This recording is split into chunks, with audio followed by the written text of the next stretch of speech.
manager of the New York Mets, Luis Rojas, joins Carton and Roberts on the Fan. Louis, good afternoon. How you doing, bud?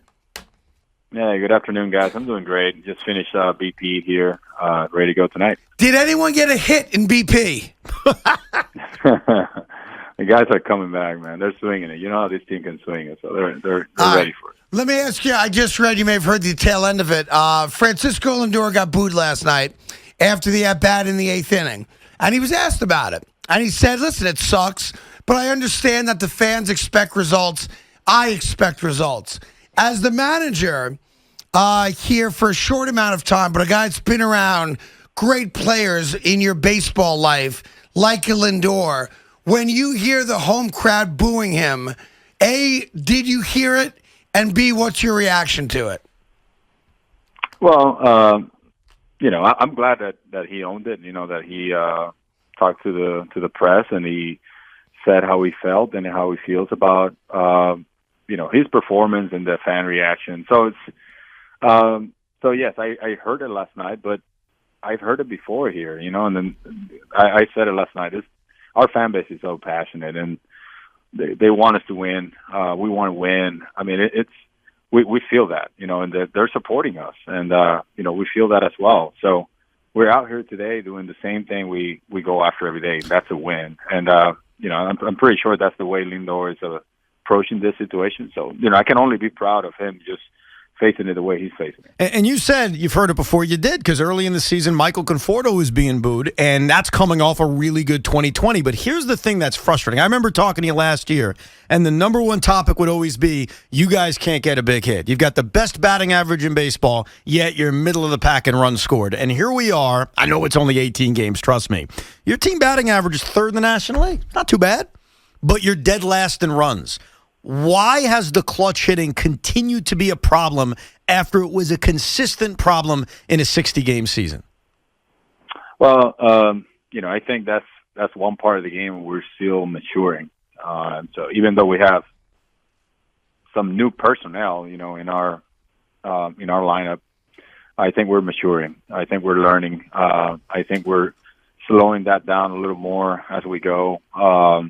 But we talked about it openly, about how much anxiety it creates when we have those situations with the runner in second or third, less than 2 outs, and just a big hit hasn't come, But it's just not getting away from the approach, and I said that too in the past. But as simple as it sounds, but the emotions are kicking in too much, once we get in that situation. It's just, the desire of driving the run in, to get in the big hit. I think that's what's causing the anxiety. I mean, the guys know it.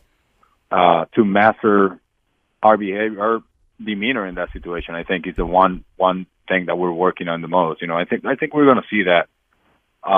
Like you said, it's only 18 games. I mean, these guys are pros. They're just going to keep working on it. They're going to keep talking openly about it, and you'll see it coming. I get 18 games. Like that, totally get it. I think for a lot of Met fans, it's 78 games because it's the continuation of last year. What scares me is the anxiety. Why? They're having anxiety when there are runners in scoring position? Is that a normal thing to have? Shouldn't guys be relaxed and confident instead of having a lot of anxiety? That's what we want, yes. They should be that way. It comes, once again, it comes in with the top process of trying to do too much. And then that's when you get away from your approach. Because what's a pitcher trying to do in a situation like that? I mean, he's going to his best pitch. He's trying to make you chase. So he's expanding, and then you're emotional in the at bat. I mean, you want to try to do too much, you get away from your plan, and I've seen that happen repeatedly here. And we talked openly about it. So I think that's something that we got to control more and more. But once again, like the guys know about this. We talked it over. I mean, we just need to go ahead and do it. I think we're going to keep creating situations because we are a team that gets on base. You said it. We hit for average, we create the situation, and then we just can't finish it. So, but I think we're going to break through. And I feel these guys are, like I said, they're pros. They have probably the best attitude to go through something like this and overcome it. So, How much do you worry that you've got a team of guys that just aren't clutch hitters? Nobody on base, 0-0 game in the second. A guy's loosey-goosey and can, lace the ball to right center. but in the 8th inning with 2 men on down a run, the guy's makeup he's not that guy, or you have a team of guys that are just not that type of guy. Do you worry about that? So first of all, I don't worry because I wouldn't put that label on any of the guys here in our team. I think this is just a process that we're going through. So even though it was, a season, it was a short season last year. Yes, right. We did struggle. And right now it's just a small sample, but we've seen guys get clutch hits. I mean, you guys remember in 19 how, J.D. Davis, Don Smith, everything that Pete did. Guys are clutch. You've seen it. Jeff McNeil's gotten a lot of big hits in his career too, in his short career, and he had one this year as well. So this guy's, I wouldn't label this guys as not being clutch hitters. I mean, these guys are. I mean, they're going through a little something right now where they're getting outside their approach. But like I said, I'm very confident they're going to overcome this. I can't deny that they were in 19. It just feels like it was 10 years ago. I got to be perfectly honest with you. Here's the thing. And 2020 was a whole season of it. The problem is, and again, it's one game, so probably not fair, but I'm going to say it anyway. When a guy on the mound last night has an ERA north of 5 and is not a very good pitcher thus far this year, the fan base, and we say this to the Yankees as well, same exact scenario with them going against Zimmerman. There's an expectation tonight's the night we're going to score 5, 6, 7 runs because we're going against a guy that's not very good. And you made him look really good last night. So I wonder for you, I don't know, how do you react to that? How do you talk to the guys about that? I know they're pros, they know the deal, but does there come a point when you say, what the F is going on here, fellas? No chance. No. I mean, especially with any big league pitcher, we don't, I know the guys pay, their respect to every big league pitcher. I Sure. mean, they don't, downplay the stuff or anything like that. We advance the pitcher. We know what we're going to face, and we know that facing Gary Richards, was going to be stuff over command. And, he's got great stuff. It was just, we didn't think he was going to command it, and he did. So I don't think the guys necessarily helped him to have the outing. He had a really good outing against us. He pitched, he commanded, he established his fastball, he used both of his breaking pitches, and he made us chase. So yeah, that's what I think about last night. The thing that led to the outcome of the game. We made a base running mistake leading off an inning. I think that could have done different, and that we would have played a different game. But the guy pitched really well against us. I mean, you got to give him that. I don't think we look at the ERA thinking that we're going to score 10 runs because of that today. We just go and advance the pitcher, and we know what the guy has, and we prepare. So there was a move you made on Sunday, and it worked. I'm just preface it. It worked, but I think it had a lot of Met fans scratching their head. It was when Albert Almora made that great catch against Kyle Schwarber, a lefty, and you had Aaron Loop warming up, and you left Taijuan Walker in, and thanks to Albert Almora, it worked out. And then Walker pitched another inning. So it all worked out well. But I'm curious, because I was thinking it at the time, what was the thought process? Because you had Loop up, Walker's in the game, a spot for them the Nationals to get back in the game. What made you stick with Taijuan Walker in that moment? With Taijuan, the first third of the game, the first 3 innings that he pitched, he didn't look too good. No, he was lucky. No, he didn't look too good. Yeah. And so we were thinking ahead, but so as the game went on after that, he got better. His stuff got better. His velo came back. His changeup was working. He got a better feel for it. So at that point, we felt that Walker was going to be able to get through, no problem. And then he did again, coming back the next inning. So that's what led to the decision in the moment. The ball was hit well. Almora made an unbelievable play, but we stuck with Walker. I mean, this guy's been throwing the ball at the best rate he's done in his career. It felt like a gut move. Watching at home, it felt like this isn't even based on data. This is Luis Rojas. And to your credit, it worked. I mean, because the fact he pitched the 7th inning, I think, is where it really worked. You got four more outs out of him. But was that an old-fashioned, no analytics, this is my gut, I'm keeping this guy in the game kind of move? No chance. No. No? I wanted you to say yes. It's all right. No chance. I mean, like I told you, this stuff got better throughout the outing. We felt the fastball was back, and he was able to elevate. And Schwarber is a guy that you can elevate with his four seam like he did there, and then he got him to, he got up there and he barreled the ball, but Almora went out and make the catch. But we like what we were seeing for Taiwan as the game was unfolding. Now I disagree with the move. You've changed my mind. Talking to Luis Rojas, manager of the Mets, as we do every week. Mets Red Sox tonight, and as we've said all week long, it's now an event because you got the best pitcher in baseball on the mound, and as Evan said a week ago, you just never know. Is tonight going to be the night? And it was obviously on Friday.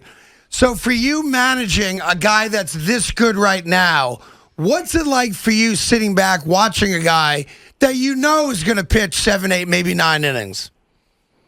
Well, first of all, you want him to induce contact too. Like he's going to get swings and misses, but you want him to induce contact. That was the key for him completing the game. The last 6 outs he recorded on Friday were via contact. So it's important. I think we're playing good defense the last couple of games over the weekend, and yesterday we played good defense. Not so much like we did in Chicago, right? But the guy's done a good job in the last couple of games. But is there, when DeGrom's going, because I know the fan base, there's a buzz, and tickets are triple the price because DeGrom's on the mound, blah, blah, blah.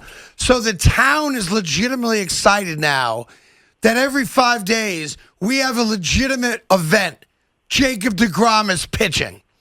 Is it the same way for you where you come to the ballpark a little chirpier or chippier, everyone's walking with a little more confident step because you don't have to score that much to win tonight's game? Well, yeah, every time Jake goes to the mound, I think everyone knows that it's something special happening, basically, at this point. Jake, the way that he's been pitching, he's gotten better every year, and this guy's been, we label him the best pitcher of the game already, years past. And right now he's better than that. So everybody knows that they're witnessing here something special. So coming to the ballpark is exciting, that you're gonna be able to witness that from a close distance. And he's in our side. But that's kind of like the feeling. But as far as preparing to go after a win every day, I think we do it the same way. But singling out Jake and thinking that way, I think that's the mentality with their teammates or everyone here in the Mets family.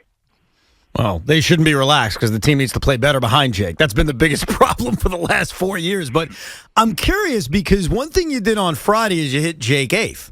And it didn't feel, to me at least, and you could correct me on your thinking behind it, like it was anything strategic because Tomas Nido was hitting ninth. So it wasn't like, hey, I'm going with the double leadoff hitter. And Jake responded. He had 2 hits. He had the RBI double. And I know that last night you had the pitcher hit eighth again, which I personally like. I think it's great. Kevin Pillar, double leadoff spot. Tonight, you've demoted Jacob DeGrom.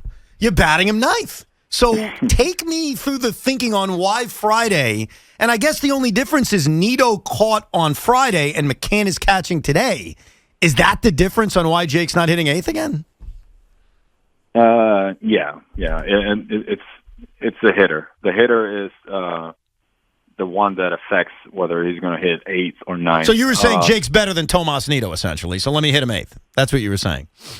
No chance. That's what you were saying, though. But I'm joking, but I'm not, though, because if it's not a double leadoff spot, that's what you're doing. Because why not hit James McCann ninth tonight then, right? Yeah, well, it comes down to the approach. McCann has a better approach when you compare Nido, when it comes down to probably getting a byproduct, which is a walk in front of Jake. And traditionally, when you're hitting in front of the pitcher, they usually expand more on you. And then Nido is a guy that expands as well, so he's very aggressive. So we hit him behind Jake because of that, so we have a little bit more protection with Nemo batting leadoff. And then Jake could hit eight. We did it yesterday. It was the same way with Pilar. Pilar is a free swinger, and he can also run. So that's why we had him hit behind DeGrom. That's what I figured. That's what I figured most of the reason was with Pilar, only because, hey, if he gets on base, you want him to steal a base, and that's better to do with Lindor coming up as opposed to the pitcher. Yep. Yeah. So with McCann, it's just that he can walk too. Gotcha. Talking to Luis Rojas. Or bunt him over. Right. Talking to Luis Rojas for another minute or two as the Mets get ready for the Boston Red Sox. And it's funny. It's managers speak to say, I think they're coming out of it. And every manager says it, so I get it. And, I recognize that's part of the gig that you got to be positive and you see things that maybe we don't see. But as Evan said, you have the third best batting average. I want to go back to the thing about guys being anxious because that to me that's a problem. It's a bothersome trait for a team if situational hitting or situational anything creates anxiety. And I'm trying to figure out how it manifests itself. Like, what are you seeing amongst the guys that makes you think that they've got anxiety in a big spot with guys on base, one-run game type of scenario? How are they exhibiting it? Just swinging at bad pitches, not being confident? What is it? Yeah, well, it's just chasing, trying to do too much, trying to put the ball in the air. So it's just getting away from the process of the approach that they take individually. Each guy here knows their strength. They know what the pitcher has. They put it together as a plan before the game starts, and then as the game goes, they make adjustments as they see how they're, what they're doing with them. But I think some of the situations with runners in scoring position when the guys have come to the plate, they're going out differently. I think they've gone ahead of the process. It looks like they're going to the result, trying to drive in the run, trying to put the ball in the air, and they still got to stick to the process. They got to stick to getting a pitch in zone. So do you think they're panicked? They want it and calm down a pitch. I don't think they panic. I think it's just they're leaving the process a little bit, and that's anxiety. That's what you want. You're trying to go to the result too quick. Most important question. Give us the Jake schedule. Monday in St. Louis, Saturday at home against the Diamondbacks. Is that how you have it mapped out? 5 days and then 5 days for Jacob deGrom for his next two starts? That's what we think. Yeah, that's what we think. It's that's what we have lined up. Obviously, we got to see the start. He just threw a complete game, 109 pitches. He's coming back on the fifth day now tonight. We have a day off tomorrow, so we'll see how he feels after it. But right now, for the weekend, we do have Stroman, Walker, Peterson in Philly. Got it. Well, listen, Luis, we appreciate your time. Good luck tonight against the Red Sox, and we'll be watching. DeGrom's on the mound, and hopefully the Mets can figure out how to score some runs. But as always, we appreciate your time. Thanks so much. Anytime. Thanks, guys. Have a good one. Oh, there you go, Luis Rojas. That's that word scares me. That word scared me, and he said that early on. It clicked in my brain. It clicked in your brain. Anxiety. Yeah. Anxiety with guys in scoring position. That's tough. Anxiety.